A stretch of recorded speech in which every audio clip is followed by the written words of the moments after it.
This meeting is now. Hello, everyone. Welcome back to a new episode. We're joined by Tawfeek this time Hello. again. Again. But this time, we're Yeah. not talking about comedy. We're gonna talk about more nerdy shit. So, the woman Well, can leave. actually, what we're going to talk about is not as nerdy as you might think.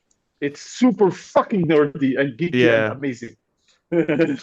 So, Yeah. here's how we found out about. So, we're gonna talk about Warhammer, and here's like how I found out about Warhammer. Is the Superman Henry Cavill when he was promoting it on Jimmy or Kimmel or Fallon, one of those He wasn't guys. promoting it. They just asked him what his hobbies are. Yeah, well, yeah, exactly. Well, Yeah. and like I remember like seeing a lot of discussions about like, oh, see, like it's not nerdy to play Warhammer. Like hot guys do it too, If you're and Henry Cavill, then yes, it's not nerdy to play yeah, exactly, Warhammer. Man, exactly. Henry Cavill, I respect him when he showed how he builds his own PCs. Oh Like yeah. when he built a PC, I was like, man, Mm. I'm yeah, I'm gonna not look at the Superman steroid thing he had because I was too He's on or yeah. steroids. If you've have you seen his body in Superman I've seen it. or Man of Steel? Yeah, There's yeah. no way this guy didn't pump a building worth of steroids. Okay. Well, His Well, body in The Witcher is much more impressive. yes, yes, yes, yes. I like how we were saying, oh, girls leave, and now we're just talking about Henry Cavill's body. Girls, come Well, back. yeah, definitely come back for what's Uh, gonna. anyways, so Yes, Actually, yeah. man, Omar. you'd be surprised that there is an extremely high number of women who play this game. Oh, really? hmm Okay. Gender equality. Yeah. Oh, it's not equal, I assume. Like, it's mainly male dominated, yeah? It's male dominated, but Of course. the females like the color. Ah. So, okay, Yeah, Omar. I guess first, can you explain to me what Warhammer is? I mean, I know this, That, the basics, but that's not the question is, Tawfeek, what the fuck is Warhammer? exactly. Okay. And what does the 40K stand for? Okay. So Warhammer is a fictional world. It's split into into two pieces, and these two pieces are split into two pieces as well. Mm-hmm. Okay, so you've got the first piece of Warhammer, which is Warhammer base Warhammer Plane. Warhammer Plane is more of a fantasy universe. It's swords, magic, horses, knights. You know, the Lord of the Rings kind of things, D Mm-hmm. and D kind of thing. Um, we should probably have an episode about D and D as well. We You will, also, and we already have the like you and another guest. Hopefully. Yeah, and it's split into Warhammer and another thing called Age of Sigmar, which is like Warhammer but on steroids. like Henry There's a lot of Cavill. there's a lot of character, there's a lot of good characters, there's a lot of good universes. My best advice for anybody who wants to get into Age of Sigmar is play the Total War Warhammer games. They are made perfectly and they project that world really well. Mm-hmm. But Okay. it's not what we are here to talk about. Uh, Now, the other side of the Warhammer franchise is the 40K franchise. So, why is it called 40K? You asked that question. Mm-hmm. It's called 40K because it takes place on the year 40,000. Mm-hmm. So it's like And space and shit, yeah? it's space and shit, yes, but at the same time, it's really grimdark. That's what everybody calls it. It's Mm-hmm. grimdark. It is grim. That what you need to know about Warhammer 40K is there are no good guys. Everybody's fucking evil. You know what's I loved how I got into the Warhammer world is the first line. In the grim darkness of the future, there is only war. There's only war. Yeah, yeah, Mm. I think that's the opening line for almost every game or every yeah, iteration of Warhammer 40K. yeah, yeah, yeah. Okay, so And there are video games and there's the like actual I don't board game or maybe So the first, how it first got started was the board Uh-huh. game. Yeah. Uh-huh. Uh-huh. The most basic premise of the game was that you would get these pieces, you would paint these pieces, and Mm. after you paint these pieces, there are rule sets for these pieces that you can use to play this board. Mm-hmm. The board game is extremely tactical, heavily strategic, and it requires a really good thinking mind to play this game. Most of the people who play Warhammer 40k are tacticians by nature. Okay. Yeah, So it's like kids chess or well, nerds chess. it's Oh, more of I will fuck you up chess. Ah, okay. Yeah, because there are factions in this game. There's so many factions to talk about. That like it is a bottomless pit of things to talk about and to mention. But that, mainly, what you should know is that this takes place in the year for 40,000, Mm-hmm. and humanity has branched out into the stars and have started to live on different planets all across the universe, Mm-hmm. not just the Milky Way, across the universe itself. yeah. Okay. And I'll tell you, like, for me, how it's lore or the thing. So every now and again, I watch a video about like Warhammer 40K. That's like 2 hours. You know the ones with the like, how do you call it? Like, uh, Like the icebergs. nicest. Yeah, the iceberg. Yeah. Uh-huh, yeah, And yeah. why we want this is like this, especially this episode, is there is I watched like a recent one where a guy was like a revisiting to Warhammer, Mm-hmm. and it was another 2 hours, and I was like, wait, that's not what you talked about before. This is more. I was Yeah, like, yeah. okay, I have to understand what the hell is going on. So, and the I'm going to give you like the perspective of each and every one of these factions, but I'm gonna Yes. leave the Imperials, which are the humans, to the last because it is the biggest faction in Mm-hmm. 40k. Okay. Like the humans have at least five different armies, five different factions. These factions have sub factions, and so on and so on and so on and so on. It is a dumpster fire to get through. Mm-hmm. Yeah. All right. Yeah. So what we're gonna talk about first is my personal favorite and the army that I'm currently collecting, which is the Necrons or the Necron tier. Mm-hmm. Uh, those So are the That Egyptians. ah. they're metal Egyptians, Okay, they're so metal pharaohs to be more precise.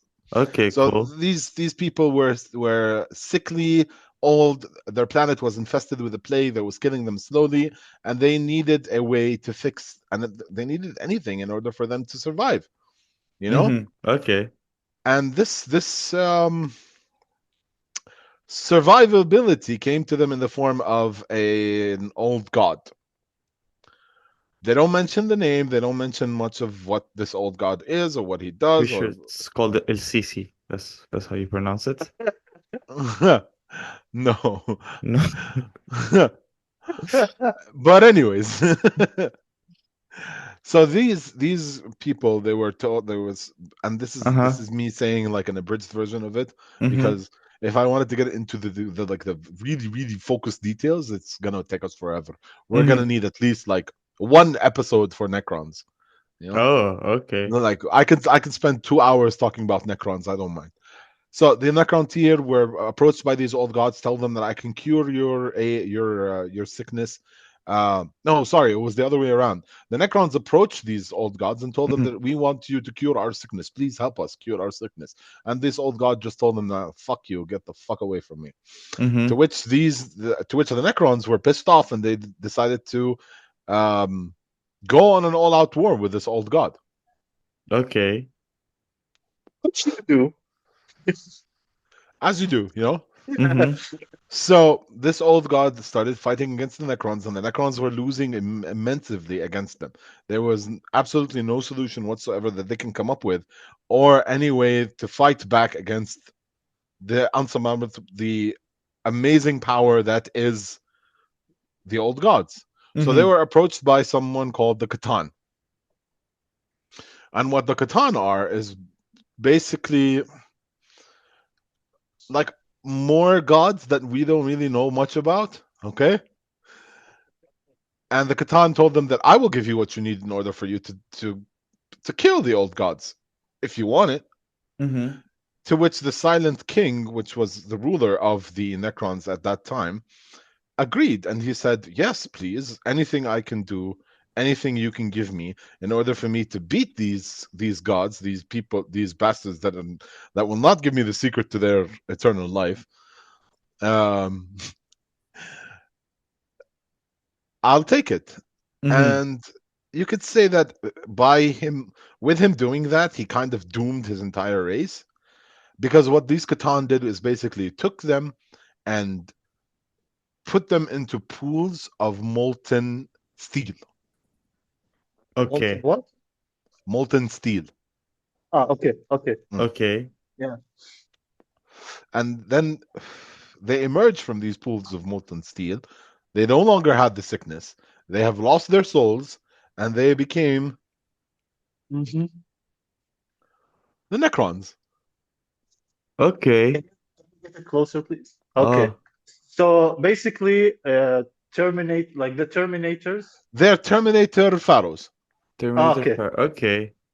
Okay, like Yeah. that is the premise. If you look at the Necrons for the first time, you're gonna think that these are pharaohs, but they're at the same time Terminators. Yeah. So the Necrons, once they came out of this pool, they immediately started getting to work on absolutely annihilating the old gods. Oh, that's it. Okay. Not Oh, done. oh. Okay. Wow. So how do the old gods fight back? They can't fight back. They're fighting against the Catan and the Necrons at the same time. So they're losing the war at two fronts. Mm-hmm. So the old gods created something, two races, which are the Eldar, and the best example I can give you of an Eldar is basically space elves. Space. Uh-huh. Space Uh-huh. elves. Yeah, Okay. so they created these space elves, and they created another race, which is what we know as orcs, but they refer to them as quarks. Mm-hmm. Mm-hmm. Yeah, now the quarks are a lot more powerful than the modern day orcs that we see on the tabletop game. Mm-hmm. Mm-hmm. Mm-hmm. And you know what I love about, I don't know if you like, this idea of the orcs is one of the most, I think, innovative ideas I saw. And just before like continuing, when was this, let's say, this idea or like the stories about them, when were these conceived? Do you have like This the, this is yeah. a millennia before the events of the board game. But like in real time, Ah, in I our yeah, I time. think it was in 1982. Mm-hmm. Okay. Okay. Yeah, 1982 Games Workshop launched. They launched the Hmm. Warhammer. They started off with a fantasy Warhammer as an homage to D&D, but then they came up with this idea of let's do Warhammer but with guns, and they gave us the best thing that fiction ever came up with. Mm-hmm. Mm-hmm. Yeah. um, yeah. So as I was saying, the Eldar and the Quarks were created to fight back against these Necrons, to which the Silent King decided that this is no longer a battle that they want to fight. And what they did was they basically enslaved the Catan Such an Egyptian and thing to do. started using the Catan as weapons. Uh-huh.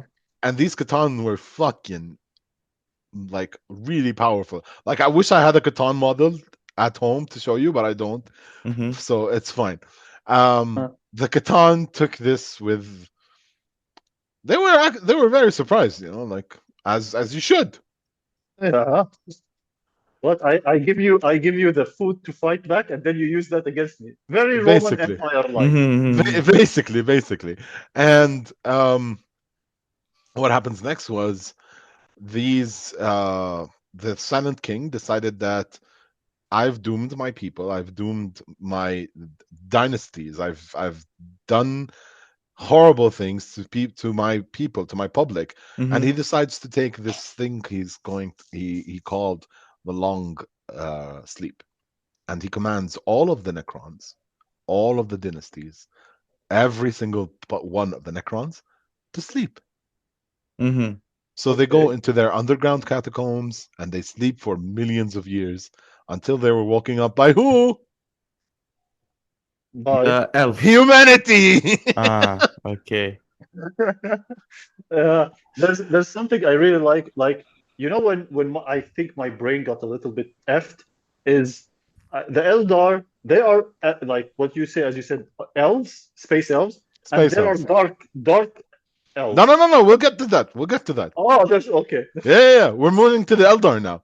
Okay. Wait, but before we move to the Eldar, just a quick question. Ask Yeah. away, man. You said like, oh, they were fighting the gods. No, like the lore doesn't state who the gods are. Yeah.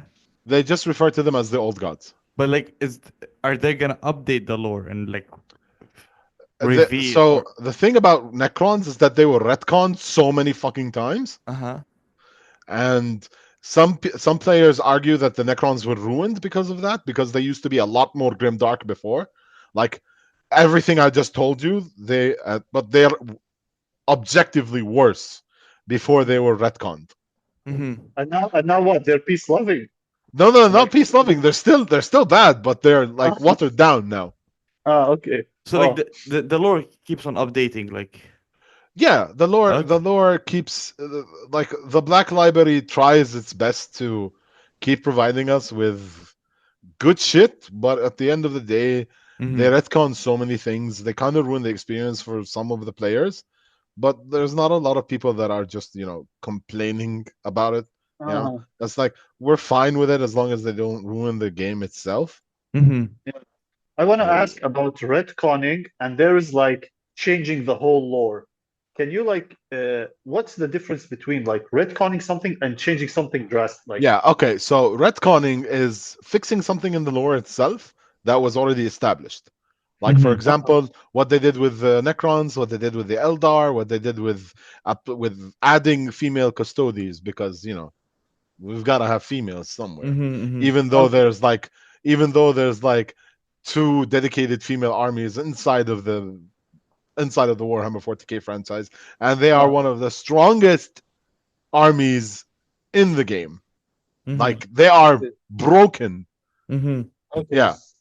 So, but we about all about inclusion and DEI and all that shit. Uh, So yeah. Mm-hmm. So um, they decided to add female custodies, even though in the lore that was written, custodians can only be males. Mm-hmm. Yeah. okay. One And one thing I want. Yeah. when Sorry, you sorry. edit Continue. yeah, and when you edit something complete about the lore is what they do with.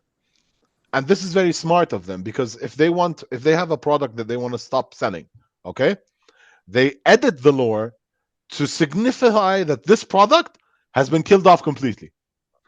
Mm. Okay, Okay. Yeah. okay. Yeah. That's So that's interesting. that's that's very smart, because the Necrons actually had a very powerful flying unit that they took off the game because it was just a bit broken.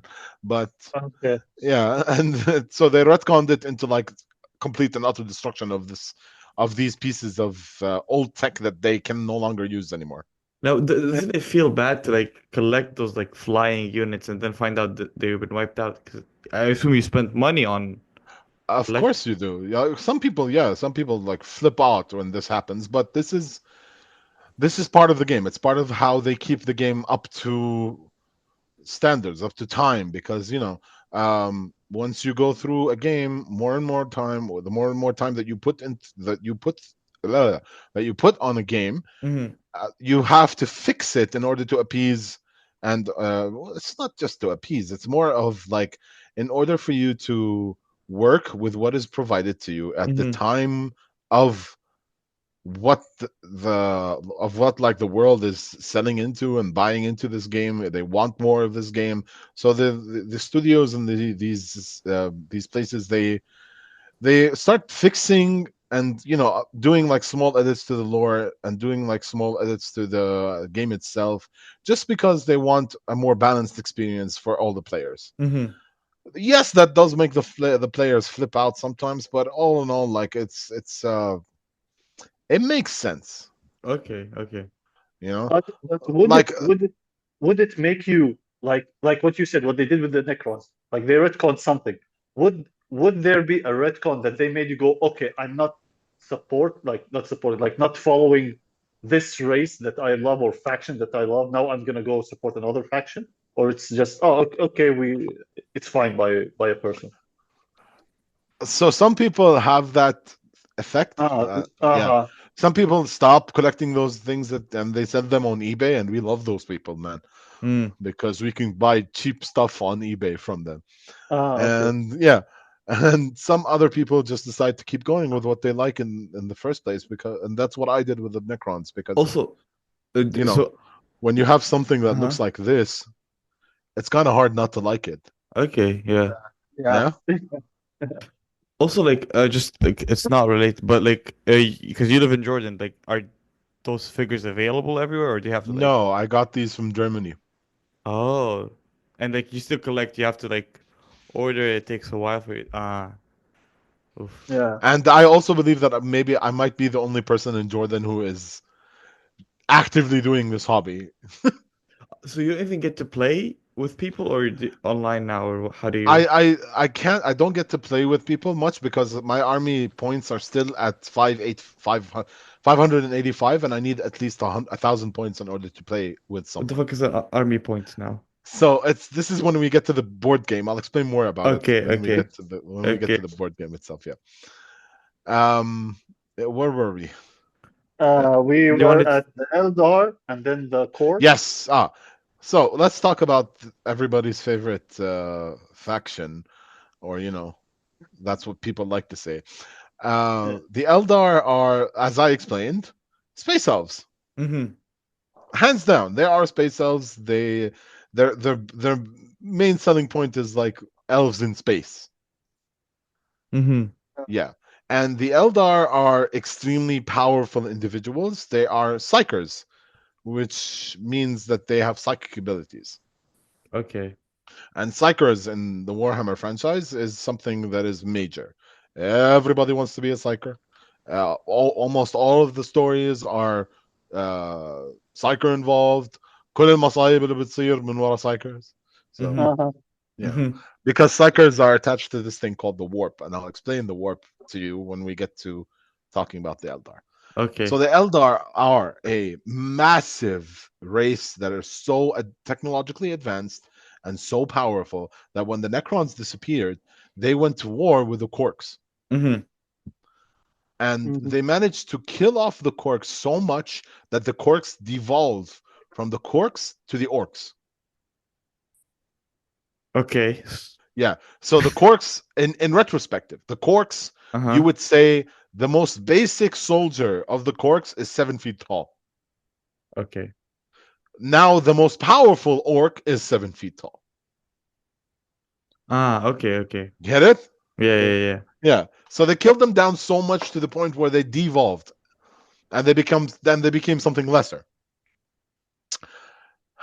And these Eldar, they ran out of options at this point. They have nothing to fight.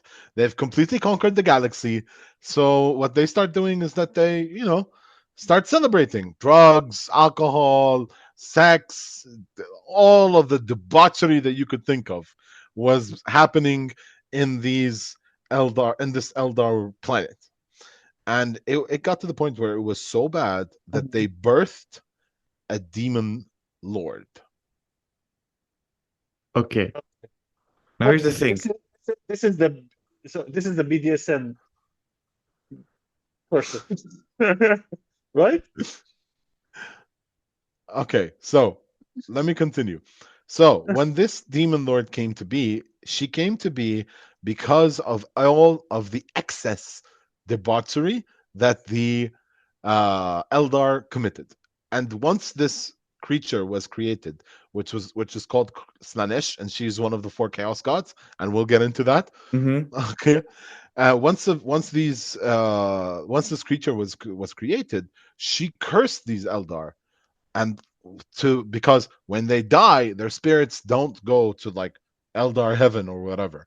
No, they go to her, to Slanesh, to the Prince of Pleasure, to the Lord of Excess. Okay. Slanesh is non-binary, by the way, so like they can't actually define if she's male or if he or she is male or female. Some people project her as female, other project her as male, but the community likes her to be female because the other three gods are males. Okay. Mm. So the in order to fight back against this what happened to them, so many of them died during the birth of Slanesh that the Eldar split.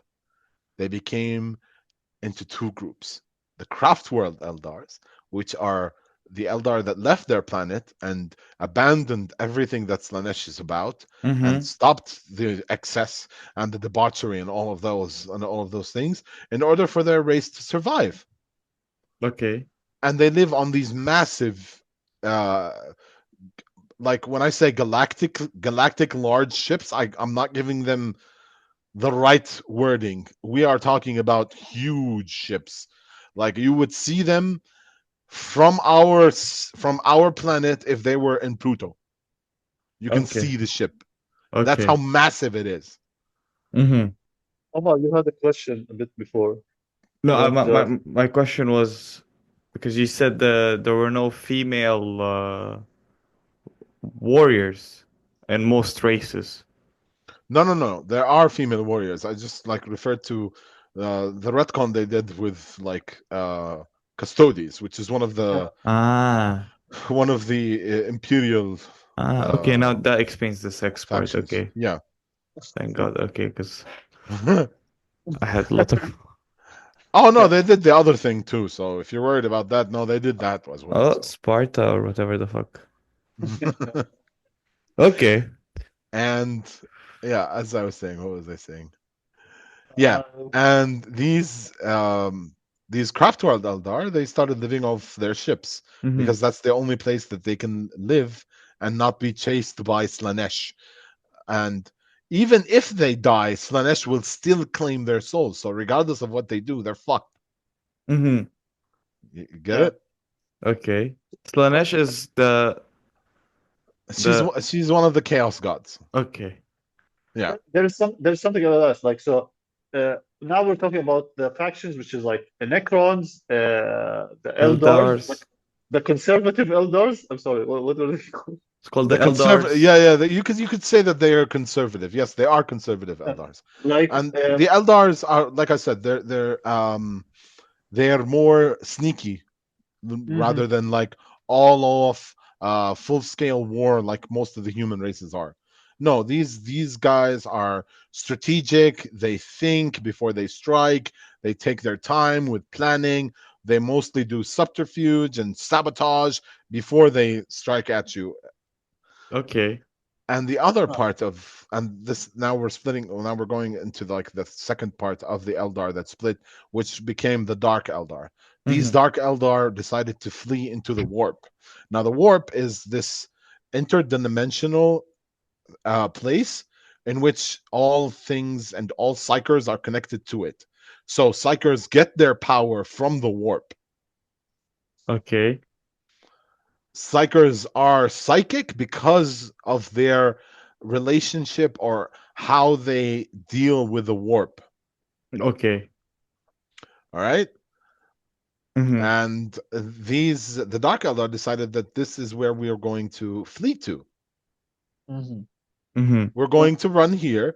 We're going to escape from Slanesh, escape from everything that Slanesh can possibly do for us.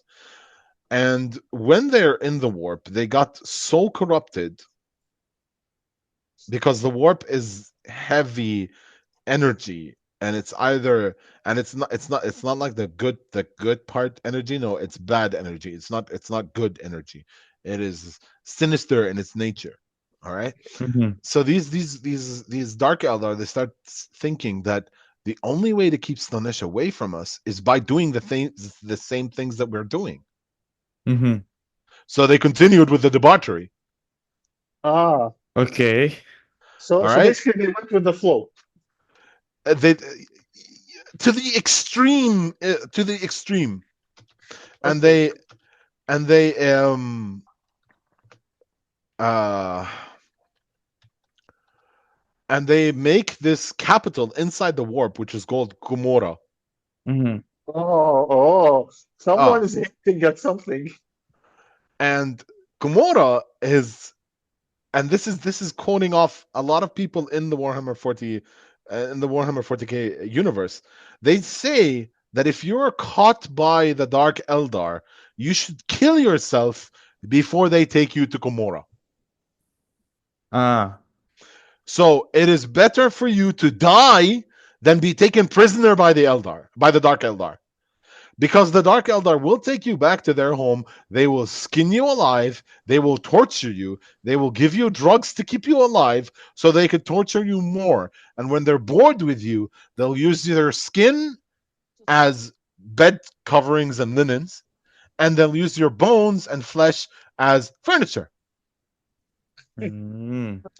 Now, here's like we said, the Necrons want to live longer, and they did what they did. Yeah.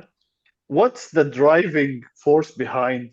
Of course, we have also the other factions, but like the factions we talked about, what's the driving force for the other factions? Like the Eldar, the So, like I said, conservative. yeah, the Yeah. Eldar want to keep their race alive at this point. They do Uh-huh. whatever it Okay. takes to keep their race alive because they can't mass produce anymore. They can't reproduce. By the way, that's the curse Oh, of Slanesh. Yes, that's the curse of Slanesh. They oh, can't reproduce anymore.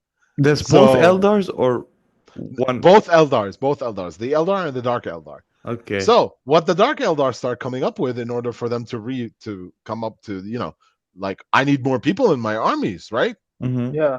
So we start doing this experiments on things that we get back to Gomorrah, and we experiment on them and we add them to our army. So they make them Eldars, basically. They don't make them Eldars. They make them like I don't know what they make them into. Like if I wanted to call them monstrosities or abominations, I would be doing them a favor. Okay. Okay, so these dark part of the Dark Eldars are called, I think they're called the Homunculi, which are doctors. To Mm-hmm. the best description I could give you is these guys are doctors. These Okay. doctors, they conduct experiments on their own people, on different races that they captured, and they create abominations and monstrosities that basically use as backup when the time comes for fighting. Now, as I said, like the Dark Eldar are very Eldar are very sneaky and they plan ahead. The Dark Eldar are even more sneaky. They plan more ahead. They will infiltrate your army in order to cause chaos within your army before they decide to pick you off one by one. And like the other armies can't realize that this is an Eldar. Like, Like they've reached the point where they know that Dark Eldar is coming, but the Dark Eldar only come. How can I give you the best description of the Dark Eldar? The Dark Eldar are like vultures. They come when the fight is over, and no, they no, but take. like when they're infiltrating the army, don't they realize, oh, like he's not human, he has ears? Or like, are they so progressive they don't see factions or No, no, no. no? It's not. It's the one thing that you can be sure of is Uh-huh. that is absolutely no progressiveness whatsoever fucking ever in the Warhammer world. Okay. Okay. Yeah. Okay. So Now, sorry. Continue. yeah, Sorry. the Dark Eldar is they that's what they do. They cause chaos inside your ranks, Mm-hmm. and they start picking you off one by one. And their like selling point is stealth, let's say, but not Mhm. like stealth as in undercover and invisible things. No, no, no. Ah. They're just good at being sneaky. Mm-hmm. Okay. Gotcha. Okay. What about like the Corks? Corks. Because I Okay. really love their. Okay, I will tell just what I know, the little what I know about them. Yeah, yeah. I Go don't know, ahead. Omar, if you like. So, well, but I didn't know actually that they're Corks. I only knew them as orcs with a K. This is like No, the distinguish. they they were corks before. Well, like what they do is what I really love about them is Omar. Mm-hmm. So it's the power of wishing. So if they wish for something, and they all huddle together and they wish for it, it happens. To the point where I think there was something about a ship that written on it was vroom vroom Mm-hmm. to make it faster.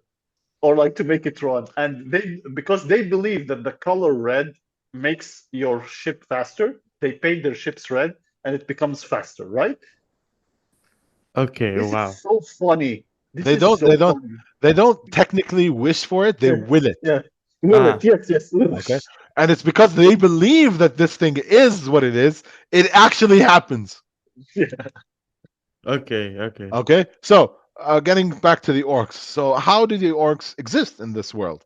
Now the orcs are massive. There are so many orcs in this world, in the world of Warhammer 40k. They are millions, more. I think like trillions of them. They are led by Gazkul Mag Uruk Thraka. That's his name. Okay. And this guy is what orcs believe is the biggest orc gets to be the leader. Mm-hmm. Okay, and there's nobody bigger than this motherfucker Mm-hmm. currently. Uh-huh. Okay. Oh, so now this guy is like the leader for hundreds and hundreds of years, or He's the leader in the 41st millennia, which is where oh, the okay, game takes place. Okay. okay, Yeah, he's the leader. So orcs believe in these things. They believe that the biggest orc has the right to be the leader. They can challenge each other in order to assign a new leader, but there's nobody that has managed to defeat uh, the orc that I told you about. yeah. In the like nobody has managed to defeat Gaskell. He is unstoppable. This man tore open a portal to the demon world and pulled a demon out of it and stabbed it. Yeah, yeah. Can Okay. you be more And metal, please? and he used his fucking head to open the portal. Okay. So yeah, yeah, he is pretty metal. The orcs reproduce by uh, so the orcs in the Warhammer 40k franchise are fungi. Okay. They're Not fun. They're fun. fungus. They're fungus. Okay. That's how they reproduce. They grow out of fungus. Okay. He keeps saying okay, but he keeps looking more and more shocked. Oh, Oh, you gotta understand me, man. It's confusing already. this is basically why I wanted this. Like the whole thing is gonna be just Omar's face and you talking, Tawfeek, you know?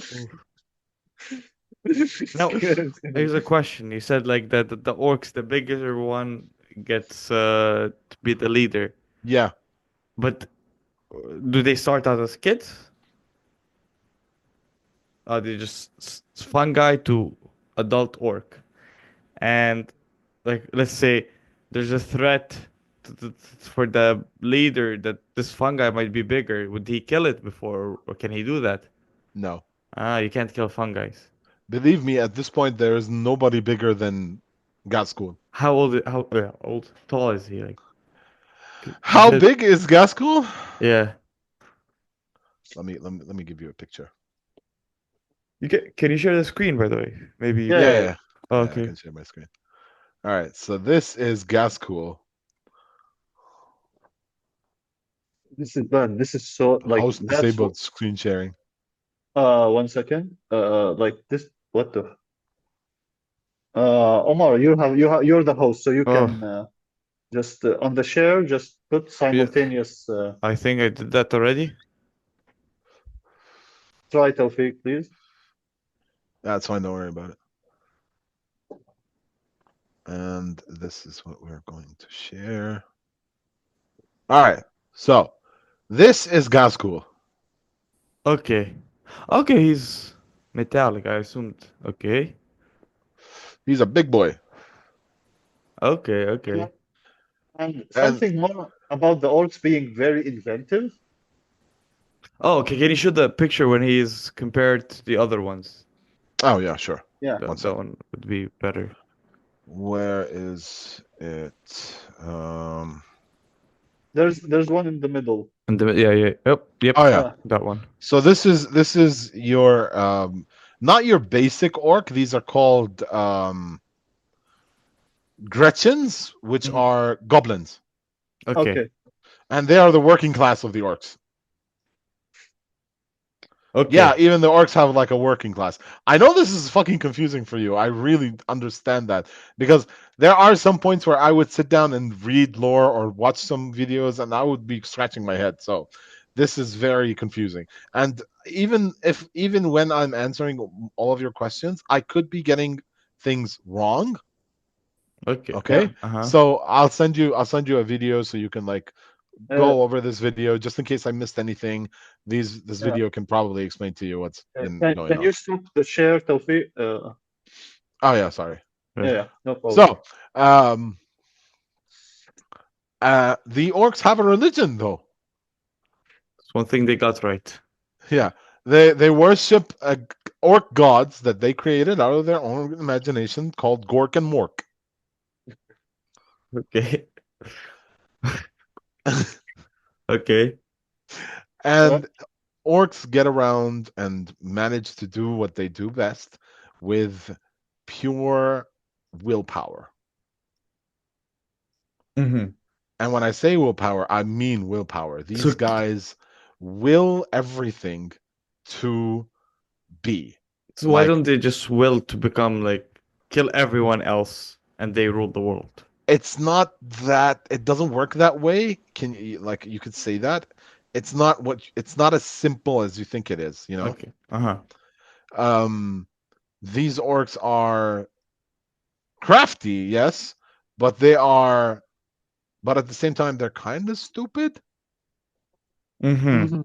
you know?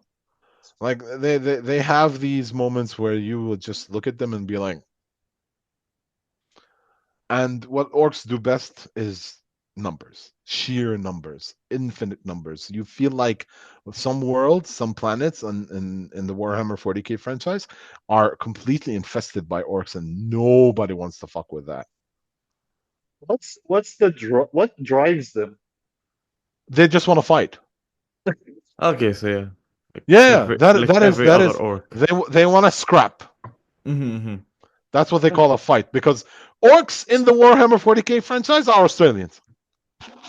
Okay. Shout They out have a Australia. Cockney accent. So there are like shows and games where okay. Yeah, And yeah. who voice acts the Egyptians? Necrons don't speak. Okay, thank you. Omar's like, this is not Egyptian-like. What the hell? It's They oh don't do man, jokes? they they don't want to talk at No, no, all. no. It's not that they don't want to talk. It's They that their can't. mouths are sealed. They Oh, physically can't. now pre mouth being sealed. Did they talk Yeah, like? they could speak. Ah, Yeah, okay, but okay. now the Necrons communicate with each other telepathically, and there are each and every Necron has a leader. Mm-hmm. The Necrons are split into dynasties, and each dynasty has an overlord that rules over this dynasty, and Mm-hmm. the Necrons listen to the overlord. Okay. We'll get to talking about there because there is a civil war in the Necrons, by the way. Like, yeah, they are We could currently have killing guessed, each other. man. So basically, They are killing each other at this point. so Everybody's killing basically, each other. the Necrons are Chinese. Egyptian No, Chinese. no. There are Chinese. There are Chinese. There are, okay. There are Okay. Chinese. There are we call them Tao. They're the Tao Empire. Basically, that's what they're called. And Okay. these are Chinese, hands down. Like when you think of the inspiration that they came up with for these people, it's either going to be China or Japan. There's no in between. Mm-hmm. Okay. Okay, so They all look alike. That's what it's not because they all look alike. No, it's because they are so technologically advanced. It is terrifying. Okay. Yeah. And I think they deal with tariffs like they attack the tariffs. They don't care. Yeah. I think if we have like a like something to represent the Tao Empire at this point would be the Empire of Rising Sun. Okay. Yeah. So we spoke about three factions. We spoke about four factions, which are Necrons, Dark Eldar, Ah, and Orcs. I thought. Yeah. Okay. Okay. Yeah. Yeah. Yeah. So let's move on to another faction, which is the Wait, 1 second, 1 second. Before we move, let's talk about the war, the the psych like this plane of existence that's like full of psychic energy. Okay, Uh, we can talk about the warp when we talk uh, about chaos. When we talk oh, about okay, chaos, Okay. okay. Oh. But I just because want to have a quick question. Is it like hell in our like what is it, theology or not? It's not related. let's put it this way: we fucking wish it was hell. Okay. Okay, so Yeah. so uh, we talked about Eldar, Dark Eldar, Orcs, Necrons. Necrons, Necrons, right? yeah. Okay, Yeah. so let's talk about Imperials. no, not No, yet, Imperials. not Oh, yet, so not yet, not yet. Imperials not even a faction. Imperials is a faction, but the Imperial, like the Imperium of Man, has so many factions underneath it. Okay. Yeah. So like count them on your fingers, man.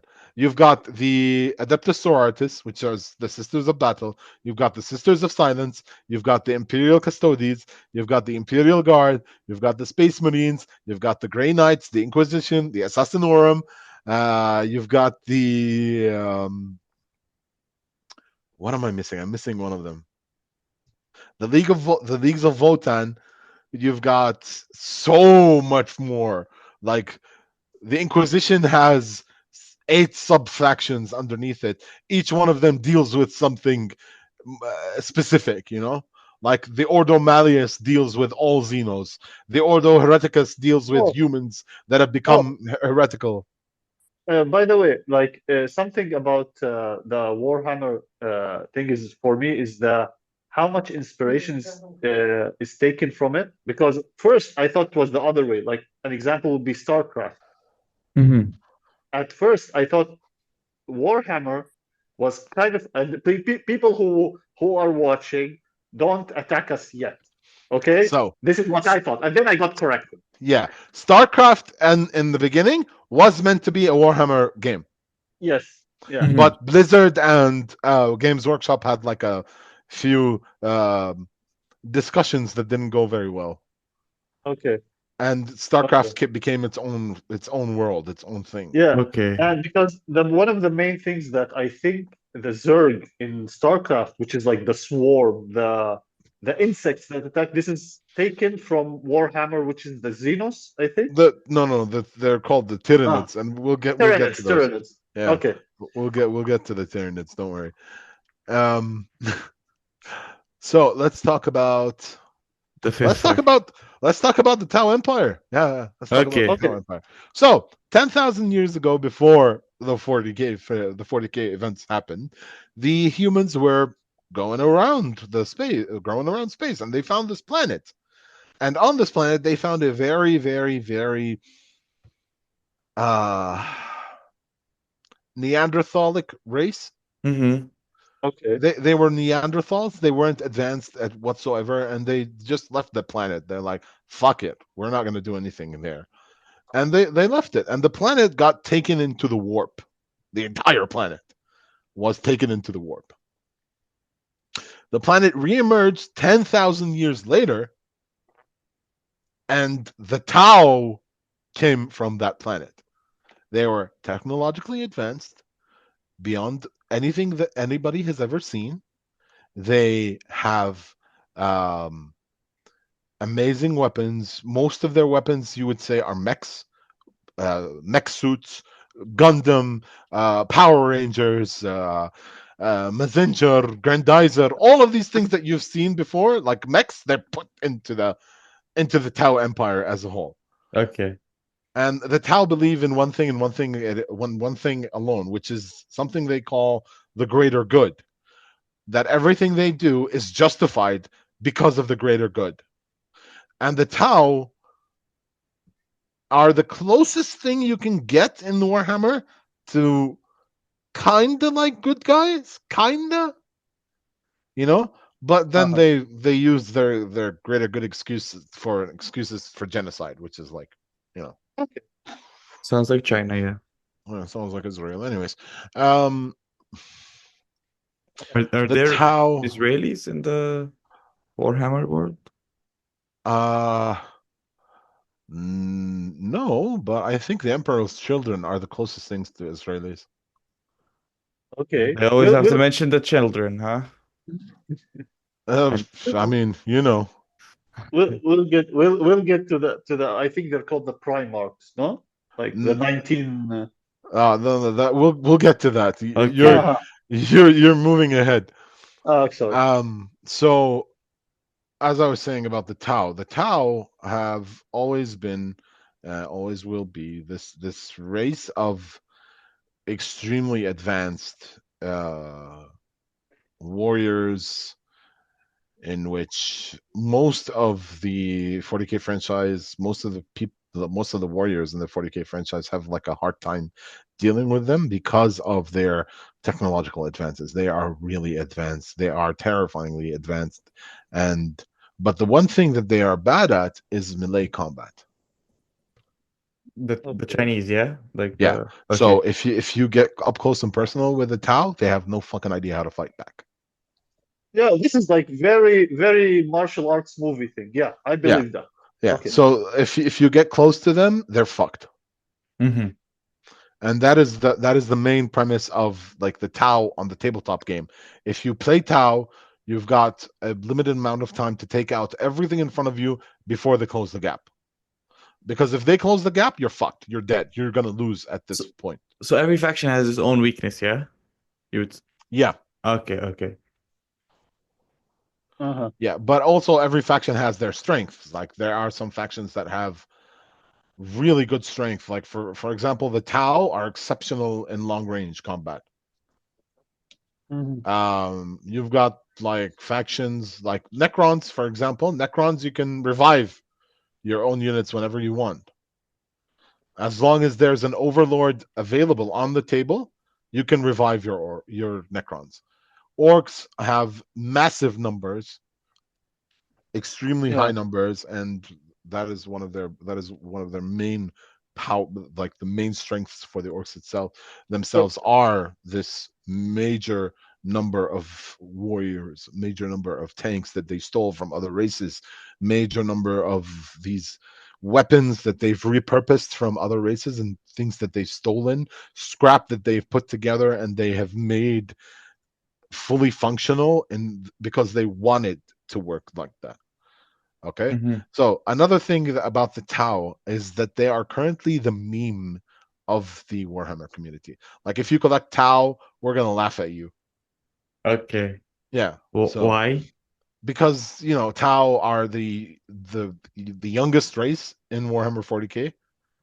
They are the mhm. latest. They are the latest race, and I say latest. They came out in 1998, I think, or 2002. I'm not sure. Mhm. While the rest of the races have been around for a while. Yeah, okay.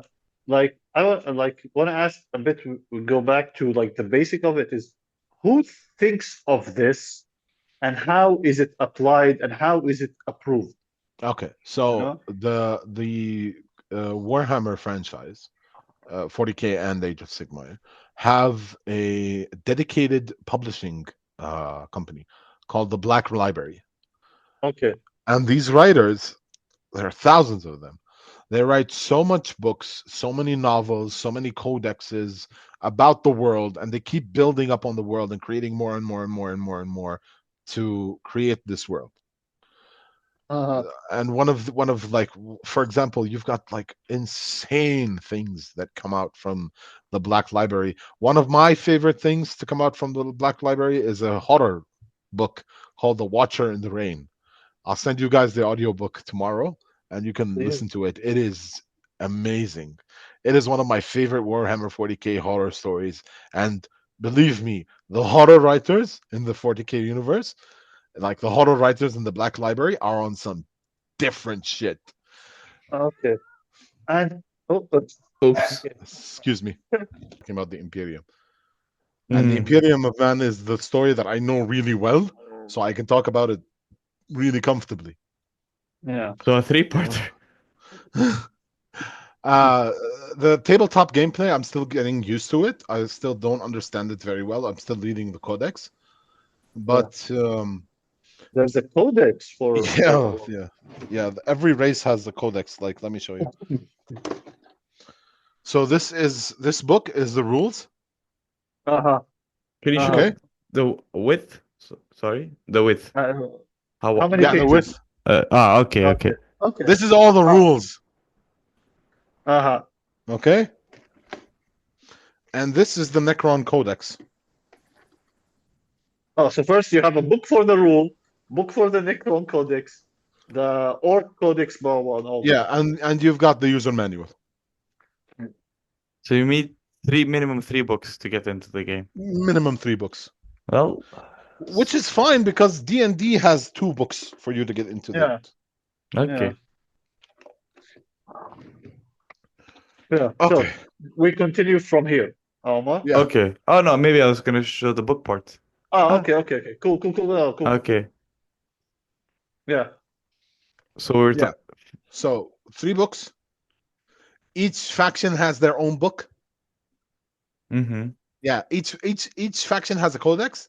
The codex is basically the story of this faction, the units in this faction, how much hit points does this unit have, what kind of weapons does this unit have, how much damage does this unit have, etc., etc., etc. Okay. Yeah. About the Tau, you said they emerged from the war 10,000 years later, and they were like suddenly technologically advanced, Yes. long-range weapons. How Yes. did that come to be from Neanderthals? Nobody fucking knows. So this, you know what I like about? There's an idea I like about in movies, videos, whatever, is that they keep on. They're like, how do you call it? They keep on things opened like threads, so that people later can pick up on them and like continue them.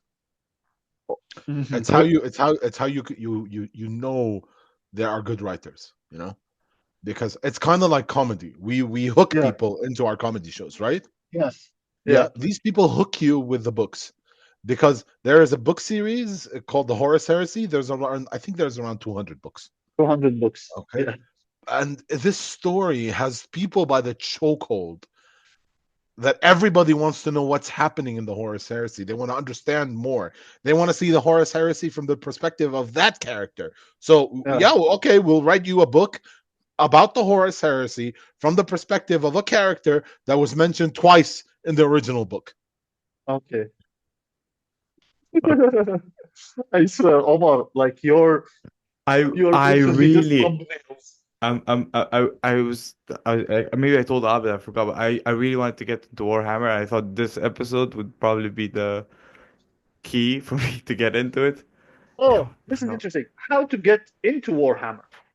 Oh, that's very easy to do. Do your research. That's for sure. All right. Yeah. Look at the factions. Research the factions. Find out which one you think is the coolest, and collect them. No, probably this because we'll probably talk about it more in like the other episodes where we discuss the gameplay. But you can only choose one faction and collect the characters from that faction. No. No. So here's the thing: as a Warhammer 40K player, you've got the ability to play whichever race you want, whichever faction you want. Like for example, if you're collecting Space Marines, but you're going to play the next game with Necrons, as long as you have enough Necrons, you can play with the Necrons. No, but I'm As long saying, as you have enough Space Marines, you can play with the Space but you Marines. can't mix two factions together. No, no. Ah, it's a no. The only faction that you can mix with others is the Assassinorum, and the Assassinorum you can only add them to the imperial armies that are available. So you can add the assassins from the Assassinorum into any other army of humanity, You know, because the you know. Assassinorum as a faction only has 4 units. Oh, you know Okay. how I look at it sometimes is that it's like playing any online games with a D&D or an online game with friends. Is that to enjoy it for yourself and for them to enjoy it with you, you have to have enough knowledge Or like equal of. knowledge, I think Yes, Equal of. yes, knowledge, equal knowledge. Yeah, yeah, yeah, Yeah, equal yeah. knowledge. yeah. Equal knowledge is Okay. good because there are things in Warhammer 40K that even I don't really understand and know how to say it or how to describe it. I only got into the hobby as in lore and figures 2 years ago. The only Uh-huh. the entrance I had for the Warhammer 40K franchise was the Dawn of War games by THQ. Yes, the Yeah, real-time strategy RTS yeah, game. yeah. The Yeah, RTS games from THQ, Dawn of yeah, War. These are what got me into Warhammer 40K in the first place. I started playing them, and I see all these Space Marines and all this stuff, and I'm like, "What is happening here? This is so fucking cool! I want more." uh, And I got to play one of the Space Marine games, Warhammer Space Marine, that came out in yeah, 2011, and it was amazing. It was great. yes, Yeah, yeah, it was great. And these are the only two games that I played before I really got into 40K, as in like the tabletop, the lore, the figurines, all that. Okay. You know what's so interesting about like before we go back to the lore thing, is that when the games come out and now like they're like series and maybe hopefully a movie soon, but which people are kind of dreading because they wanted to follow the lore. Yeah, but they're like, well, it depends on how the movie thing does it. Um, how, how is the reception for the games? Like, do they think it's like, oh, this is out of the lore, this is in, or are they all properly in universe, like represented? Okay, so Games Workshop takes real good care of this. You Uh-huh. know, they really want once people dare to take some of their to take their IP and try to do something about it. Yeah. Um, they Games Workshop really heavily uh, Monitors. keeps an eye on things. Uh-huh. Because this is their product. This is what they've created. These two individuals, they created this as in college. And it bloomed into this empire.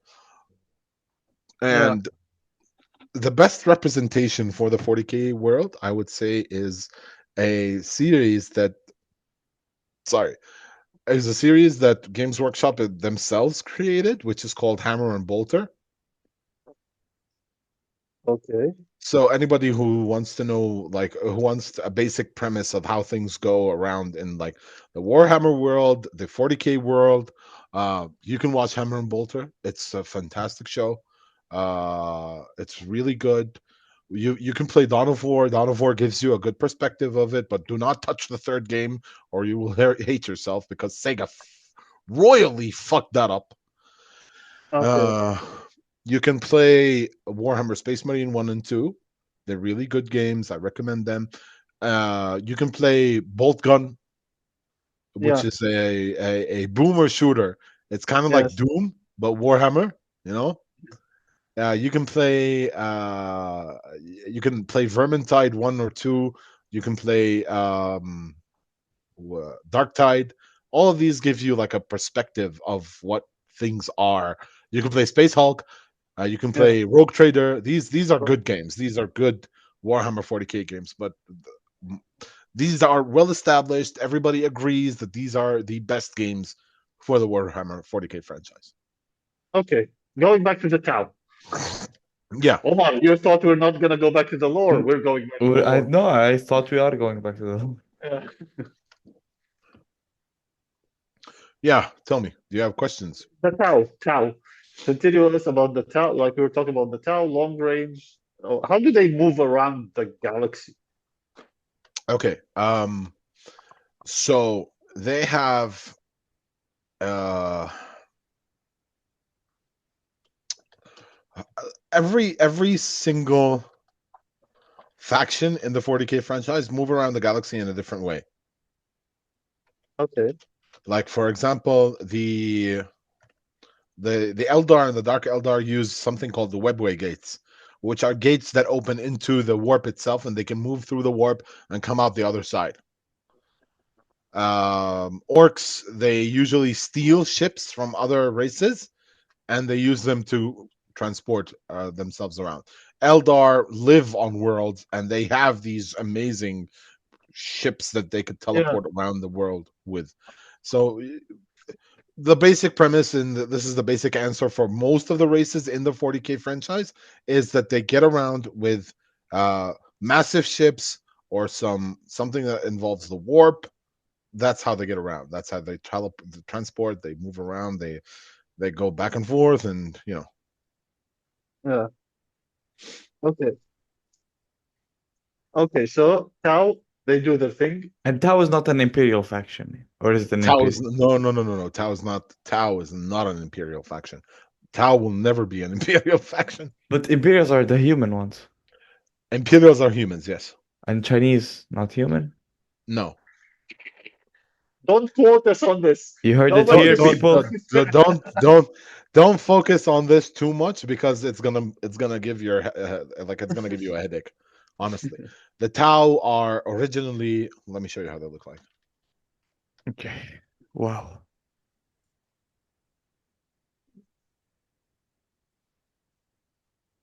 I'm sorry, Omar.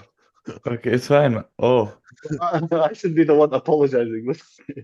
So this is what the Tau look under their masks. They're aliens, ah, Okay. But okay. when you look at them, you feel like they're China or Japan. Like look at their mark. Ah, Okay. Enlightenment and unity. That's what they stand for. You okay. get it? It's like So, look at their units. so their goal is like, from their perspective, they want to enlighten the world. That's why they're trying to conquer it, They or want to they want. conquer. Uh-huh. They want to conquer the world in order for them to rule it and give everybody a fighting chance. Now, so let's say basically every faction wants to rule the universe. Like if you're basic terms, yeah? Yeah. Okay. Okay. Except the orcs, they just want to fight. Yes, sir. Okay. Oh, okay, so that's five factions down. Yeah. Are there any more that are non-imperial? Yeah. Okay. Which ones? All right. So you've got the Scourge of the Galaxy. These are the bad news of the 40K franchise. Like when these things when these things appear, everybody panics. Because they're OP or what? That's because they eat everything in their path. Okay. Okay. How? They devour. So These are. these are referred to as the Tyranids, which I'm Mhm. are surprised these ones are not the Chinese one, but which are the bugs. okay. Yeah. Yeah. And the Tyranids are fucking terrifying. Now the bugs, we can play as the bugs as well. Yes, you can play as the bugs if you have something in your head, but you can play the bugs, yeah. So the Tyranids are an extra galactic, all-consuming swarm of like bioengineered monsters that travel through space on massive living hive ships. Their only goal is to consume everything, all biomass, so they can grow, evolve, and move on to the next meal. They don't care about the conquest, or they don't have a certain ideology or territory. They eat planets. They strip them down to the bedrock and suck up everything: oceans, forests, cities, and people. And they feast on them. And they traveled on spaceships, you said. Yeah, they travel on hive ships. Okay. Like living organisms, I think, Can right? you Yes, can you yes. show a picture of the ants? Because have questions. How do they control stuff, or do they not look like our ants? They don't look like our ants, thankfully, Yeah. Okay. They're more like, what if your ant was as big as you, even bigger, and wants to beat the shit out of you. and carries a sword made out of your Yeah. bones. Oh, well, they look like an Arab ant, like the one that They comes to your kind of house. look like scarabs. Yeah, that's true. Yeah. Oh no, I meant like the ant, like the your father's sister. I mean. Aha! That's a good one. All right. So these Tyranids are all connected to a hive mind. This hive mind controls them. It tells them what to do, where to go, how to fight, Cool. how to evolve in order to fight this current enemy that they're going up against. Okay, I have a Right? stupid question, kind of Yeah. not related to the lore, but when you get the figures, do you also paint the grass and everything? The You uh can you can take the extra mile in doing that, okay? But some people just prefer not to. Like for example, I got this kind of sand and glue thing That's that gives this effect you're to my like base. okay. Yeah. Uh-huh. wait, you But glued the figure on the onto the base. yeah, you either glue it or snap it. They can be snapped, see? Here. Uh-huh. They can be snapped, and the others they need to be glued. Like Okay. these fuckers, they needed to be glued because they don't fit on their own base. These Mhm. are Necrons, by the way. Okay, the Okay. Scarabs. Necron Scarabs. scarabs. Necron scarabs. Because that's where the Egyptian premise comes from. Okay, Uh-huh. so the most basic TLDR, okay? They are the cosmic, you are food faction. No politics, no ambition, just a biological machine designed to eat everything. Okay, think about Starship Troopers Yeah. on a galactic scale. And the worst part about the Tyranids is that we haven't seen the main swarm yet. Oh, So, there's more. yeah. We have like in all of the five, in all of like the five major fleets of the Tyranids, which are Behemoth, Kraken, Leviathan, Jormungandr, Hydra, and Gorgon. These are the fleets that we've seen, but we've Mhm. never seen the main fleet. and they're You sub know, factions of the that one faction, or they're no, Tyranids don't have sub factions. Actually, they do have, but that's another army that we're gonna discuss. okay. Okay. I realized a thing today. The more questions you ask, the more shit starts existing. That is the basic premise of Warhammer 40k. Welcome to 40k. The more Nice. questions you have, the less answers you're gonna get.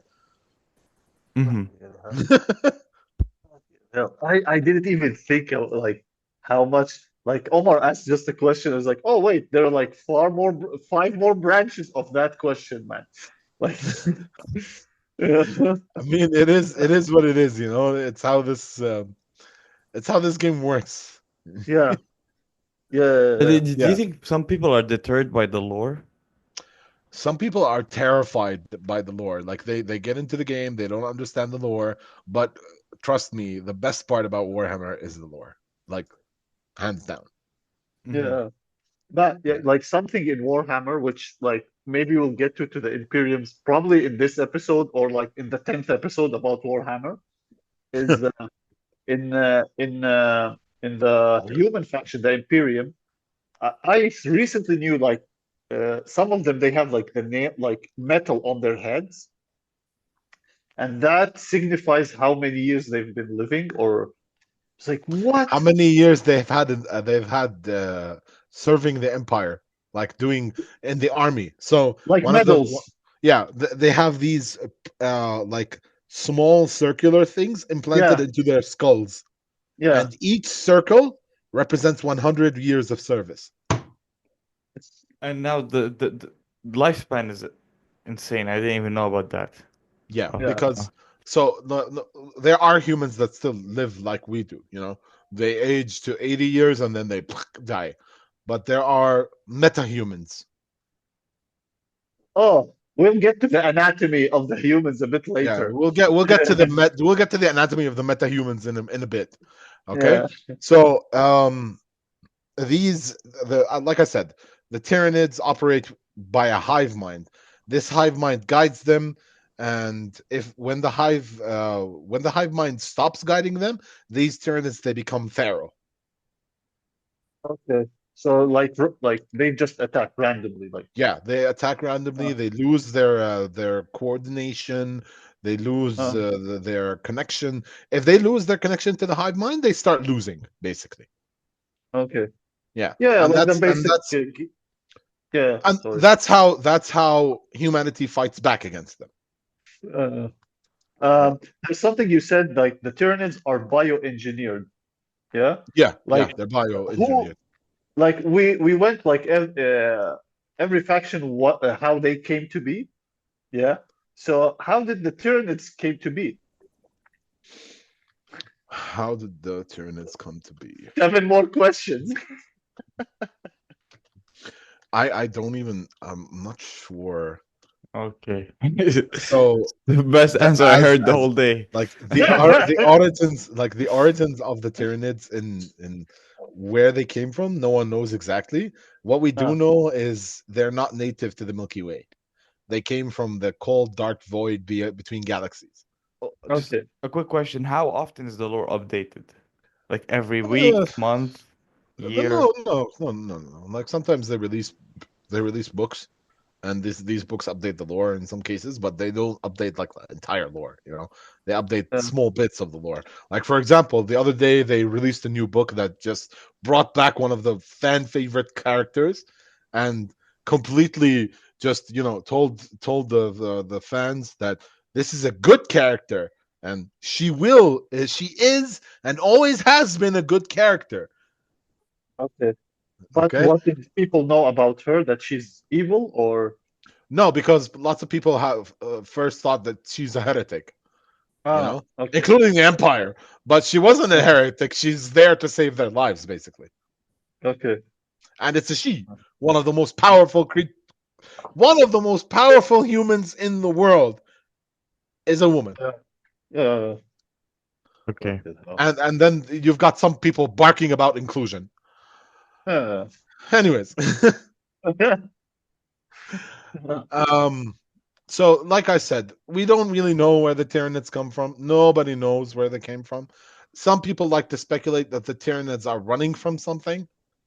mhm. You know, not a lot of people agree to that statement that the Tyranids are running away from something. No, that's not necessarily true. We should be running away from the Tyranids, but Yeah.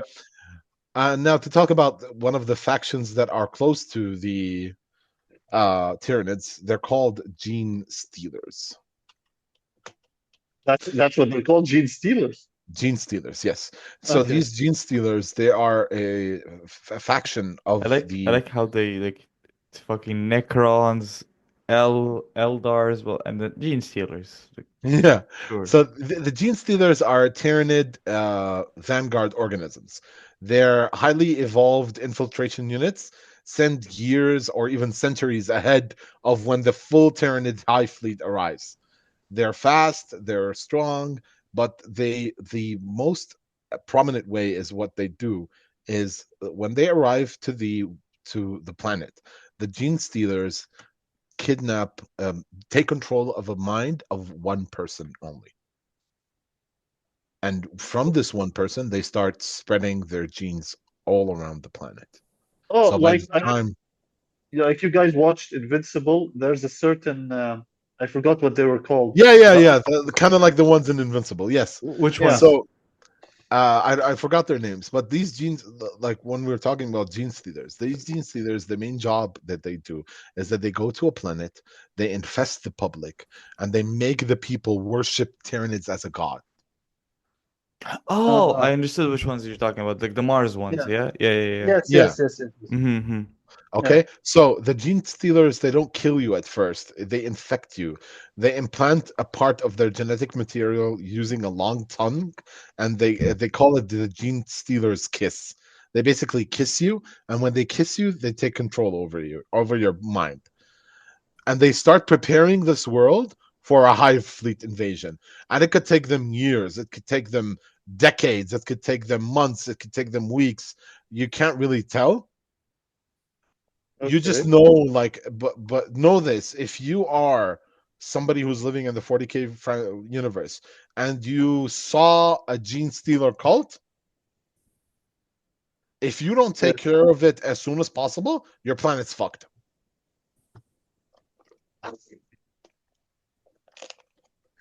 Okay. Now. Mm-hmm. Okay. Now. There's more questions, but I don't want to open this. three, four, No, five black go ahead, holes ask, associated. man. Uh, so okay, so the gene stealers are like, I don't want to say an offshoot. They're like sent by the Tyranids to the planet. Yeah, Yeah, yeah, that's their main goal. Centuries ahead. And they also yeah, controlled by the same hive mind. yes. Okay. So now, again, I know this is part of the game, but can you combine Tyranids and Gene Stealers in game? No, Okay. Ooh, because when the Tyranids arrive at the planet, they kill the Gene Stealers as well. Ah. and the gene stealers are okay with it. Mhm. Because in the first place, the gene that came into the planet is a Tyranid. Yeah. You get it? Okay. So Yeah. technically speaking, the gene stealers are not Tyranids. Yeah. Ah. You know, so Tyranids still count them as a biomass, and I will devour the biomass. Can I ask you, like, this, because this is like, as you said, the what they're called in Starship Troopers, the bugs. Yeah, Yeah. In StarCraft, these are the Zerg. the Zerg. Uh, what's if this is gonna sound weird, what's do you know like the inspiration which this came from, except like our real life inspiration, as in bees, ants, whatever. Yeah. Okay, so like I said, Necrons are between Terminators and Egyptians, ancient pharaohs. Yeah. Eldar are elves. Dark Eldar are dark elves. Orcs are orcs. Yeah. Um, Tyranids are basically, I would say, most Tyranids look kind of Lovecraftian. Okay. Yeah, you can say that Tyranids are based off Lovecraftian novels. Uh, Um, there's a lot of subfactions within the humans armies that are based off actual people in the world. Like for example, the Space Wolves are Vikings in space. There are space wolves, Space Wolves. They're called Space Wolves. Yeah, but they don't look wolf like. they have this curse that turns them into like wolf like things. Mm-hmm. oh, Yeah. and I'm still waiting because I haven't gotten how do you call this? I haven't like came across this. I'm still waiting for space vampires from Warhammer 40K. They're the Dark Eldar basically. Ah, okay. Yeah, the Dark Eldar Okay. are the space vampires in a way. Okay. In a way. Okay. Yeah. Wow. Understood. Yeah. So, oh, when you said about Lovecraftian, now I get like the Gene Stealers are kind of like Cthulhu, like how do you call them? I don't want to say apostles, like They are like oh, Cthulhu worshippers, yes. yes, Cthulhu worshippers. Oh, okay, Yeah, okay. yeah. How's your lore with Cthulhu, Omar? With I, Lovecraft? I know what Cthulhu is, Yeah. not what Lovecraft is. Oh man, that's a whole different thing. We should like go with it because that's also you know what I really like about the Warhammer. It's the idea of so in the Cthulhu like mythology, there is a certain I don't know if you can call him a god in that lore or whatever, who's there to his whole job is to like do schemes, fuck with people, and just watch them fuck with each other. I think there exists one in Warhammer, right? Yeah. Which Yeah. is the Dark Eldar, I believe. There's also well, we're also gonna get to the Chaos Gods, the four Uh, Chaos Gods, hopefully. hopefully. Because Hopefully. Omar, you're gonna love these four guys. Okay. Well, Are the three four guys guys. playable? Yeah. Oh, Everything that we talk about is playable. cool. Okay. So Tyranids, So what's next? next I want to like divert real quick to Uh-huh. one of the human races, which is called the Leagues of Voton, which is to put it as basic as possible because there's not a lot to talk about because their lore needs a lot of work still. The Leagues of Voton are dwarves in space. Little people made it not into Snow White, but space. Yeah. No. The Leagues of Voton exist to mine precious resources, and they split off humanity years ago. That's why like nobody talks about them much, or their lore needs a lot of work still. Mm-hmm. Mm-hmm. That's all I have about their lore, yeah. Hmm? That's all about their lore, yeah. I'm not really well versed in the leagues of Votan, Uh huh. so ما بديش اخبص عارف كيف. Yeah. Yes. But so that's why I told you like let's stick with just like these are the leagues of Well, Votan. Their we'll, stick is dwarves in space, and we'll get Okay. Peter Dinklage going. What the hell, guys? What about my people? Yeah, yeah, I get it. I believe that the leagues of Votan are gonna get a lore fix pretty soon. I hope so, Mm-hmm. but it's it's one of the most non like not the most. It's one of the like the non-interesting races and factions that we can talk about Their lore So is as now, short as their height. basically. Okay. Nice. So inside the Warhammer franchise, in the old Warhammer and in the new and in 40k, there are the four Chaos Gods, which are Khorne, Slanesh, um, uh, Tzeentch, and Nurgle. Zeech? No go. Nurgle. Yeah, Yeah. Okay. Oh man. and these four represent each one of them represents something. So Khorne is represents violence, death, decapitation, blood for the blood god, skulls for the skull throne, that kind of shit. I have a keychain for Khorne, so yeah. Okay. And the next one is Nurgle, which represents decay.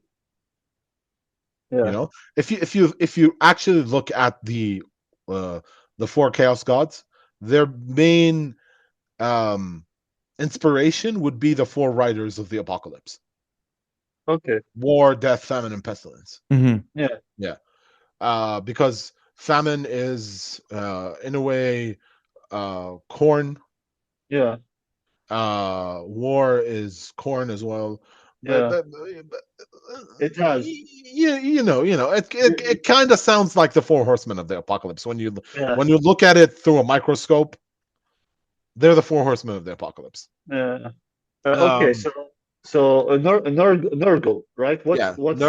Nurgle represents decay, sickness, illness, all of these things. Zeech is the mind games, Yeah. subterfuge, illusions, and Slanesh is basically sex. BDSM. Yeah, Nice. Yeah. I liked for Zeech. I think I liked. There's one guy who said Zeech is basically he's the mastermind. It doesn't matter if he's good or bad, like, because I like this idea that the four chaos gods, even though they're called chaos gods, they actually represent bad and demons. good.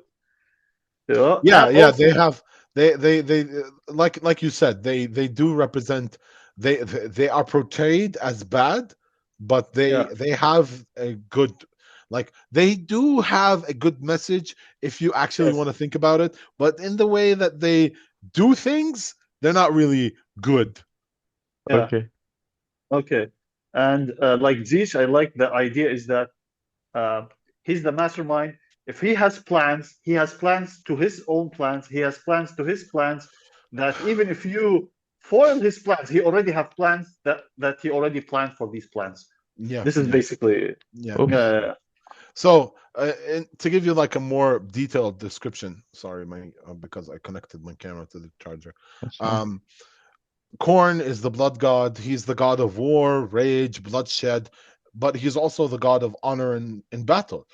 Korn believes in honor, Mm-hmm. yeah, and he is, in a way, very honorable.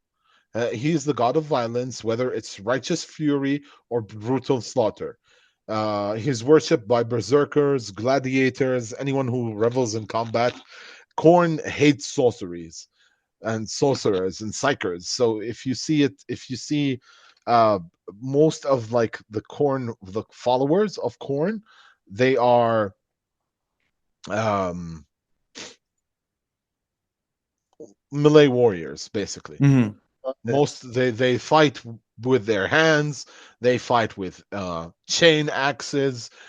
Straightforward kill, spill blood, collect skulls. Even if it's on your own side, as long blood flows. Can you kill your own players during games? Like when you're actually playing the. I'm not sure, but I don't think so because Uh, I have like the next army that I'm planning on getting is the World Eaters, which are the corn-based army, but I still haven't gotten around to like reading more about reading more about them and understanding how they work and how they operate and stuff, you know.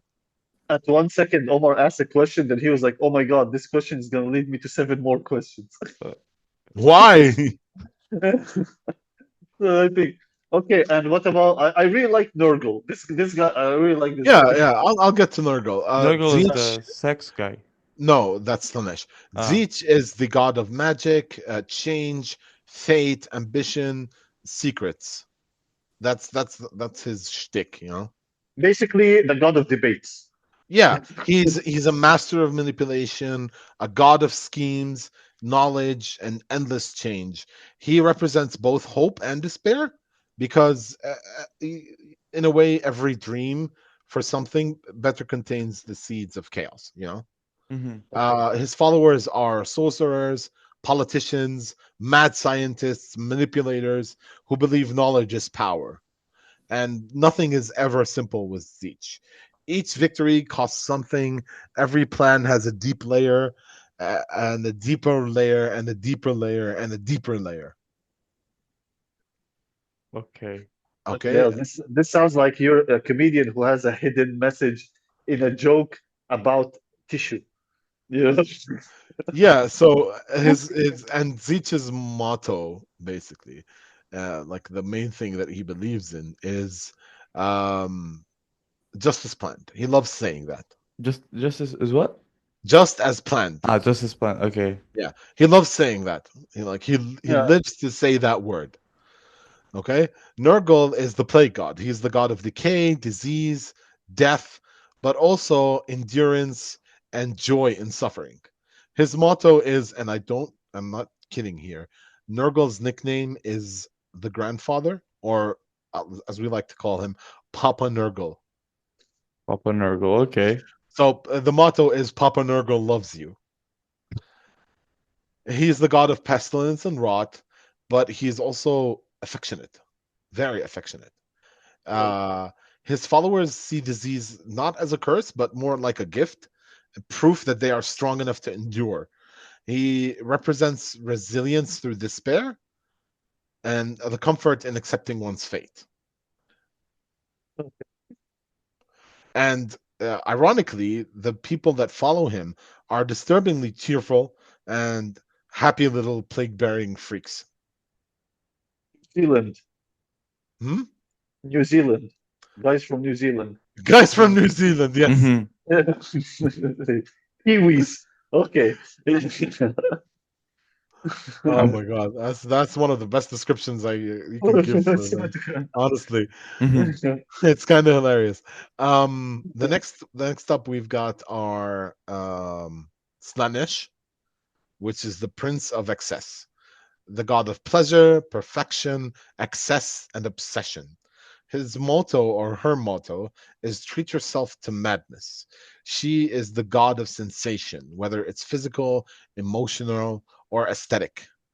She's worshipped by artists, addicts, hedonists, perfectionists, people chasing even higher highs. You know, the realm is beautiful and horrible at the same time, pleasure and torment.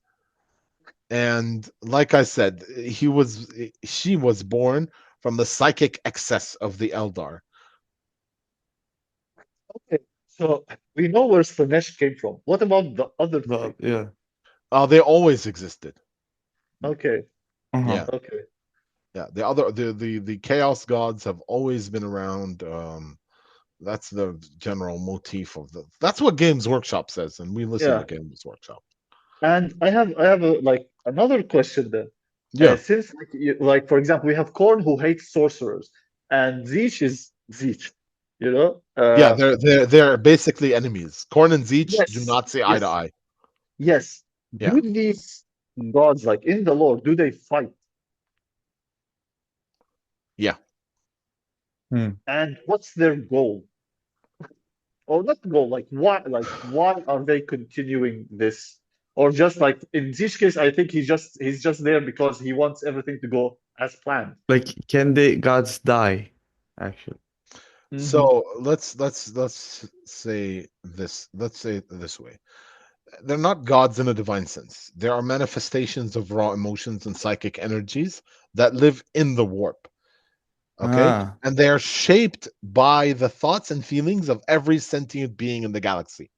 Ah, We don't know where they came from because we made them. Kind of like and the Eldar made Slanesh, you know. yeah, There are other races and other people in this world that have created the other chaos gods. and from this kind of explains like a video that made me go, what? It's like they said their appearance is what we think their appearance is. Yes. Yeah. Okay. Okay. Yeah, Fucking yeah. hell, that makes a bit more sense about that. Okay. Yeah. There's also like been talking about a fifth god. Oh my God. Yeah, but there's not much to say about him. He's Malice. Okay. Okay, he is the god of Uh, anarchy, paradox, rebellion, and self-destruction. And believe me, the second that Malice gets his own army, I am getting that as soon as possible. Because the idea of Malice, what Malice represents, is that he wants to destroy chaos. okay. Okay. This is very interesting what you said is the moment like he well in the lore manifests, let's say you will get him. And you said you need to get points. Who are you playing with slash against? You Oh, know, like okay. yeah. So this is the rules of the tabletop. You Yeah, yeah. you get these figures, and once you get them, they're in a plastic rack, and you have to cut their pieces together, put them together, and paint them. Uh-huh. Once you do that, you can play the board game. But the board game has three different styles of gameplay. Each gameplay style is dominated by points. Mm-hmm. Okay. And the most basic game that you can play has 1,000 points in it, Okay. Okay. and Uh, each so unit has its own points. Okay. Mhm. And like Omar, depending on the rank of the unit, the more points. Yeah, yeah. Okay. yeah, and like my like main question is, as you said, in Jordan, there's like probably maybe only you, maybe like they can be counted on fingers who you're playing. So you're basically playing online.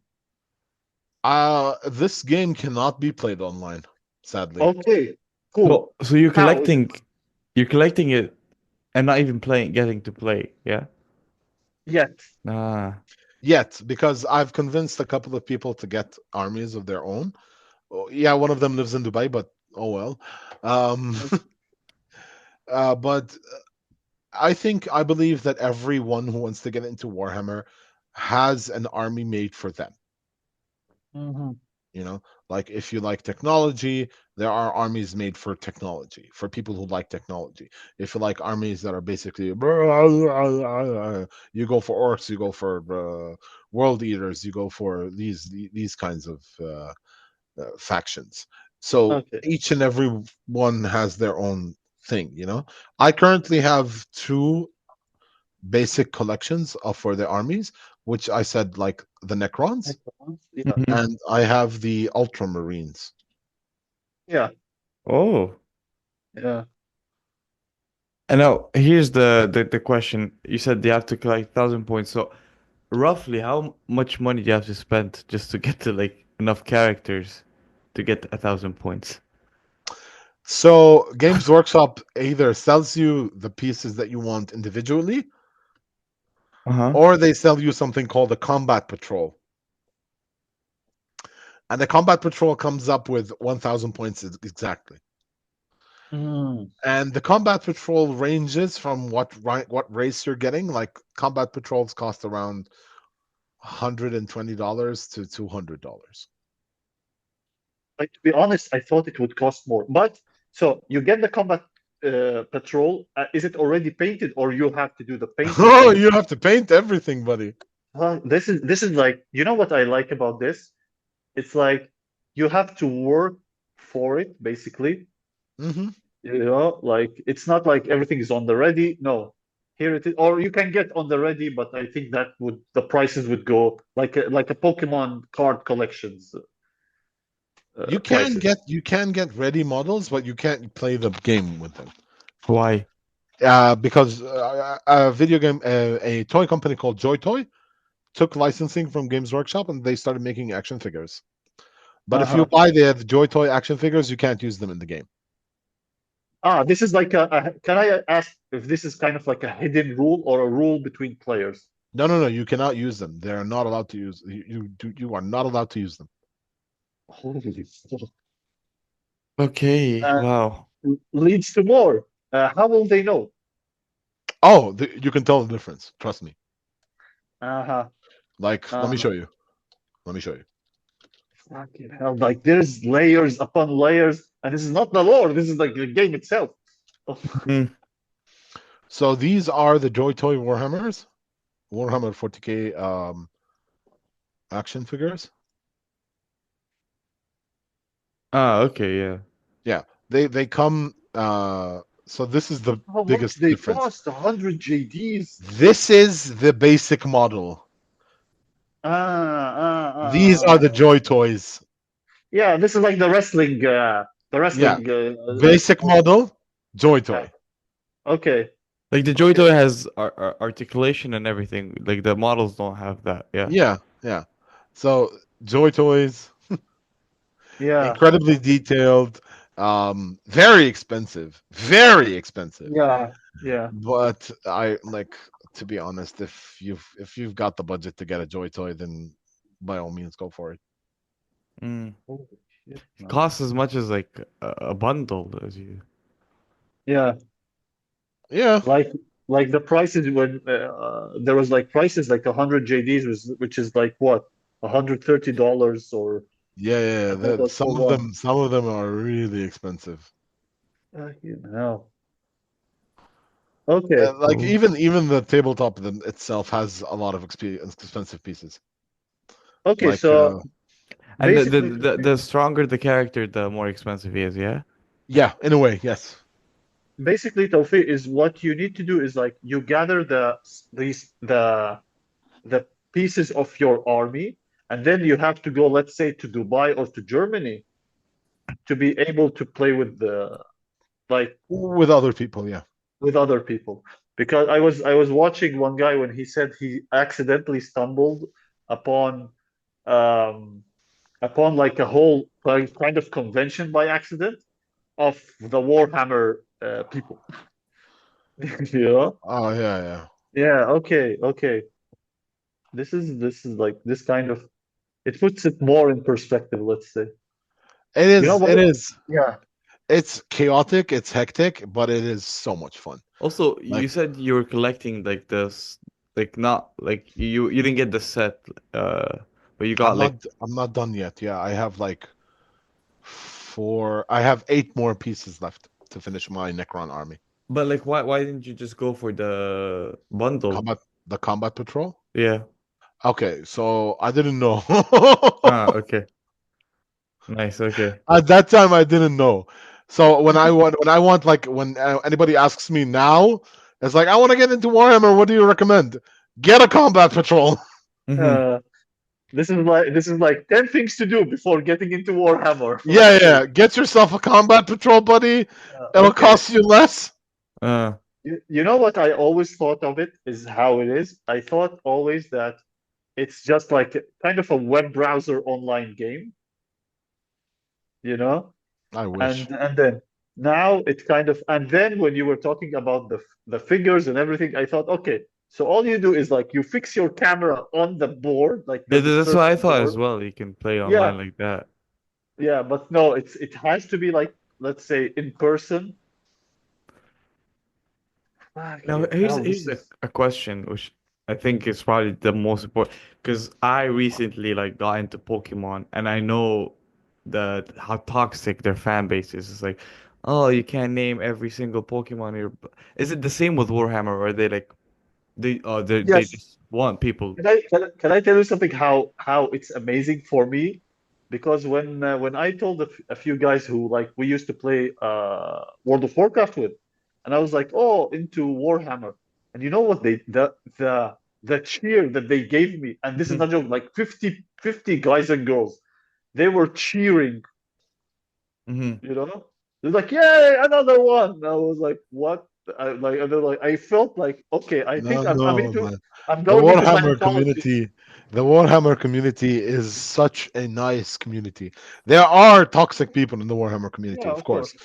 Of Okay, course. but in retrospect, like if you go to a Warhammer store outside, like they are so welcoming, especially if they figure out that you're new. Mm-hmm. Like I Yeah. walked into a Warhammer store in Germany, and I told them I'm new, and all these people start gathering around me, and it's like, "Oh, you should do this. You should try using this paintbrush. Did you try using this technique? Okay, let me teach you how to do this. Let me teach you how to do that. How do you hold your models? They want to help you. Oh, that's cool. That's cool. Yeah. You know, Yeah. they want to help you. Um, Also, eh, this here's that can't be another. said. That can't be said about the Pokemon community. Yes. Well, a lot of communities, to be fair. Like, Yeah, but you know what's interesting? It's like the when you can say the major I don't say like the majority, but a lot of the Pokemon from again, I'm not into I still believe Pokemon is only 151. Yeah, come after me, bro. But anyways, huh. so, so the way they react, to this from what I've watched and heard and all this is like much worse than like it's like you instantly go, oh, this is toxic, you know, like gatekeeping, toxic, whatever, as opposed to the Warhammer, when what I got the welcoming and all this, and they were telling me about the like how like the painting and all. There's one guy who told me, listen, man, just I will send you like stuff if you want, you know. I was like, wait for it until I find out what the hell is anything in. Like, who the hell is the emperor? And he was like, listen, man, do you have like 17 years of your life for me to tell you? Oh man, it's really interesting. Yeah. Like I So, said, Abed, whenever you want, give me a call, come over, and Yeah. I'll give you a piece to paint by yourself. here's a question about painting. Yeah. Do you get to choose the colors, or is it like There are color schemes, but you can choose your own colors if you'd like. so that's okay. That's cool. Interesting. But what happens to you as a person who just got this figure if you fuck up a color for yourself? Like, is it easy to kind of like Fix, yeah. or yeah, fix, correct, whatever, or you have to go with the flow? Let me get my first. Oh my God. It's not gonna be like You see this ugly motherfucker? Yeah, This was the first one I painted. but it doesn't okay. look bad. It looks horrible. Really? Yeah. So in Yeah. contrast to the last one I painted, look at the difference. Ah, okay. Oh. Okay, You see yeah, the I can difference see. now? Mm-hmm. I can see the Yeah. like at least the I don't want to say the logo. What do you call the thing on the chest? The The crest. emblem crest. Yeah, the emblem. The emblem. Yeah, yeah, yeah. It's more detailed in one and Yeah. yeah, So there are ways that you can fix your fuck up yeah, generally.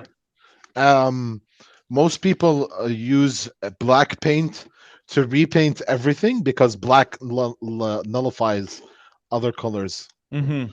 So at some point, I am gonna grab that ugly motherfucker and repaint him. Mm-hmm. uh, But I want to finish like the bigger pieces that I have right now. okay. Okay. And like, Going back to the wall. Oh yeah, sorry. no, Go no, but go. like, how long does painting a figure take on average?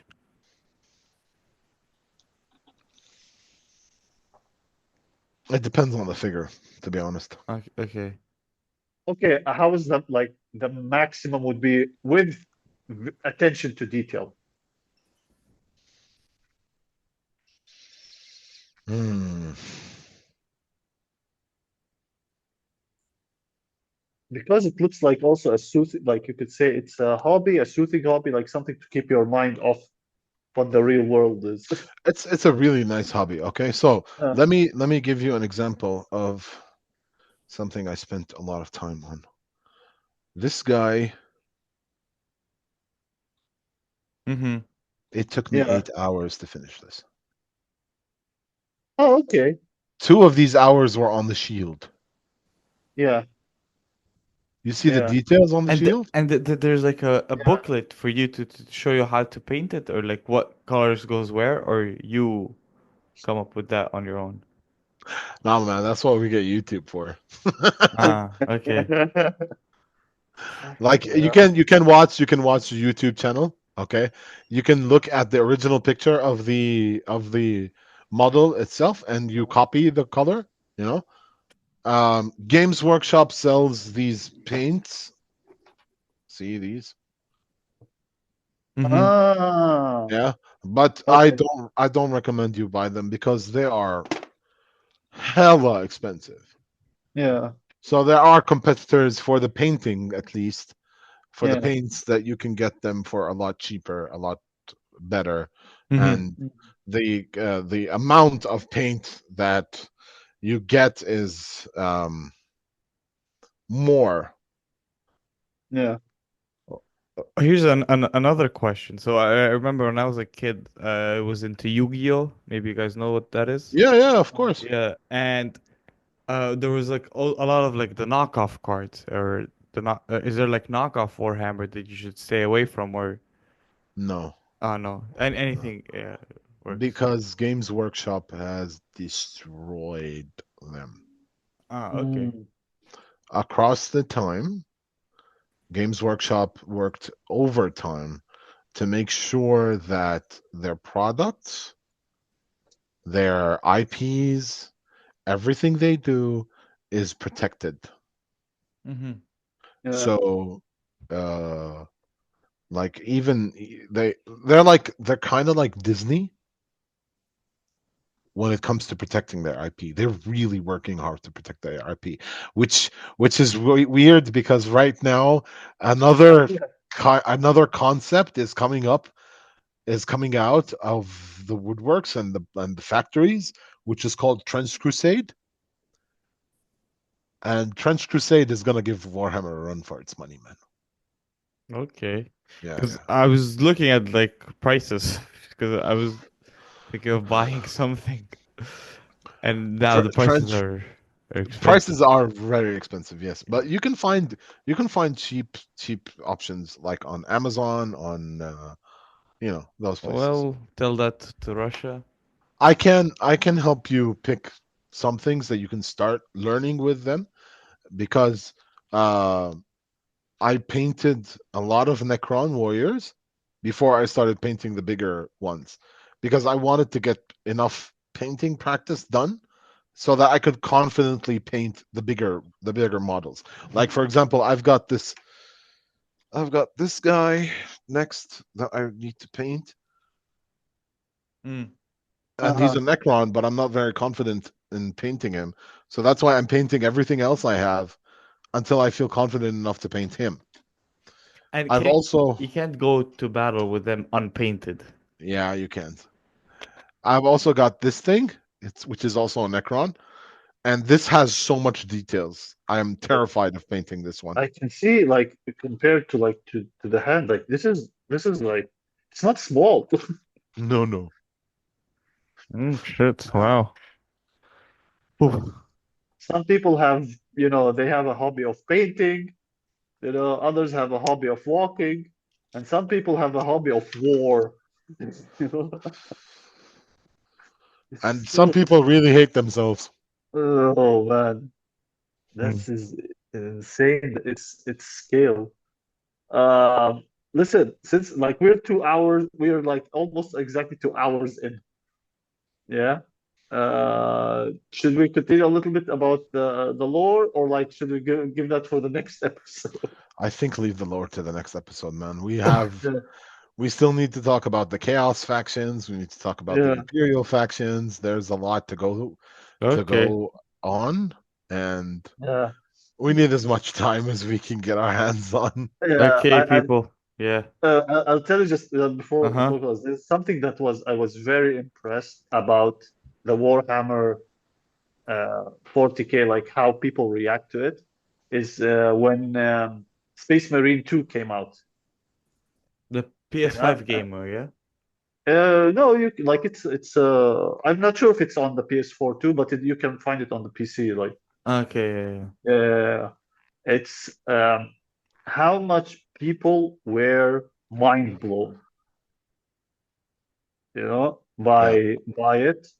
The Tyranids, the scale of the Tyranids. There are other things that like I don't know if Omar will play it because like it's spoilers to it, you Look, know? there are. I do have some problems with Warhammer Space Marine 2, Yeah, but it's overall a fantastic game. It's really good. It's a power fantasy. What kind of game yeah. is Uh, it? Like it's turn a It's hack and based? just slash. Ah. hack and slash. You Uh, it's Gears like if you know Gears of War, it's yeah, it's like kind of like Gears of War. Yes. Abed, Omar and Abed. It's the game itself did really well in Mm-hmm. like yeah, depicting what a Tyranid invasion is. But yes, the choice of who the chaos representation was yeah. in that Mm-hmm. game was very questionable to me. I'll tell you something. Like there's one character that appeared, and I was watching how people reacted to that character appearing. Not Oh, Titus, I know who you're talking yeah, about. Mm-hmm. and they were like just like they would literally like stand there in front of this character going, oh, like thank you whoever like made the game like that they made this. Mm-hmm. It's like something out of fans. It's like watching The Witcher, if you're into The Witcher games, It's or I think Marvel, let's say. yeah, Yeah, I think I know who you're talking about, yeah, and the entrance that that character has in this yes, game Mm-hmm. was so metal, man. yes, yes. It You was know, beautiful. It was beautiful. like watching like for Marvel when people were waiting for the snap, for example, Yeah, yeah, in Mm-hmm. Infinity War, and in the snap in Marvel in the movies actually, which is surprisingly, it was so much better than in the comics. The way it was depicted, the dust, because in the comics he snaps and that's it, everything disappears or whatever disappears, as an ode to Lady Death. But yeah. in the movie, it was such a good snap, such It a good was. effect. It was a Yeah, good moment. Yeah, it was a good yeah. I, moment. I remember watching like people like talk about how he couldn't snap because like it's metal glove. That's one thing that kind of ruined it for me. Actually, I remember that. Oh, oh no, the only thing that ruined for me the Infinity War is the question that I always ask, like, why is one of the most powerful, if not the most powerful character, is still like standing with Vision? Like, come on, get her out. She can literally destroy everything Ah, Wanda, with you her mean, claw. yeah? Yeah. Ah, Wanda could have ended Yes. Thanos, but it's like You actually know? when you look about it, when you think about it, there were multiple characters that could have ended Thanos. Yep, yep, yep, yep. hmm. Which is like, Wanda could have ended Thanos. Vision could have ended Thanos. yes. Um, They uh, did that in the What If series, by the Yeah, way. that yeah, what if. Yeah. yeah. Yeah. Wanda, Vision, Hulk could have ended Thanos. Uh, but Thor but could have they ended Thanos. but they did something nice with Hulk is they showed like this power scale. Like they were like, okay, we're gonna show him at the beginning losing, so that and then they nerfed him so that The he cannot Smart use Hulk. Hulk, yeah? They nerfed Yeah. Mark Wahlberg because he stood with Palestine. Hmm. Oh. Wait, not Mark Wahlberg. What's his Ah, name? sorry, Mark Um, Ruffalo. Mark, Mark yeah, Ruffalo. Ruffalo. Yeah, Yeah. Mark Ruffalo. They nerfed Yeah. Mark Ruffalo's character because he took a stand with the Yeah. Palestinian people. Mm-hmm. You know, like it was very like I liked Infinity. I fucking hated Endgame. Well, not hated, but just like disliked it. Yeah. Like the one thing I think they missed was the effect of the snap. I was so sad that they did not show the scale of the effect of the snap. They showed Yeah, it a little bit, and then that's it. Like they didn't show. they What was showed his name? it. They showed it more in what came after Endgame, Yeah, yeah. like And then when Peter went back to school, for example. yes, Yeah, yes, yeah, yes. Yeah. But yeah. But that like, going back is how the reaction to like they stick to the lore. Not only do they stick to the lore of Warhammer, whatever how fucking big that lore is that like people are not like look at Witcher. If you know how many people love Witcher, and then you watch season one, people were like, okay, okay, we like this, and then season two came out, and fucking people went ballistic. Like, what the fuck are yeah, you yeah. doing? I remember because they wanted to deviate from the lore. Yeah, yeah, yeah. Yeah, And yeah. what's his name? Cavill told them like, no. So that's why, like, when you watch season two and season three, he's not there. No, he's there in season 2 and season 3, but they didn't. They put him up in season 4. No, Mm. no, no. Like, if you look at season two, they keep on Siri, on whoever else. They don't show like uh, Geralt doing Geralt stuff Mhm. properly. You know? They don't show Geralt being Geralt. Yeah, Mm-hmm. yeah, yeah, yeah, which is fucking shit. But yeah. So again, Omar, Yes, your fine. Wrap up. Thank you guys for listening. Oh, please, if you made it this far, you're a legend, I guess. Please, the next episode hopefully is gonna be next week. So yeah, stay oh tuned. no, wait, no, this yeah, well, Well, this no, yeah, episode. yeah, like next week after this episode airs. So in a week. Yeah, so please wait for it. Thank you. Like, subscribe, follow us all. Yeah, And on social media, everything is in the description. Maybe we're gonna leave a book, audiobook link, or whatever Tawfeek sends us. If you guys want, if you're interested, please get into Warhammer. Contact Tawfeek if you're in Jordan and want to play. yes, yes. Anyways, That people, that will be me contacting you, Tawfiq. Yeah, I know, I know. thank you guys. Thank you so much, Tawfiq. Thank Thank you you, Thank so you. much. Tawfeek. Yeah, Thank you for having me again. It's always fun being here with you guys. thank you, man. Man, it was so amazing. Thank you so much. See you later. Peace. Take Peace. care.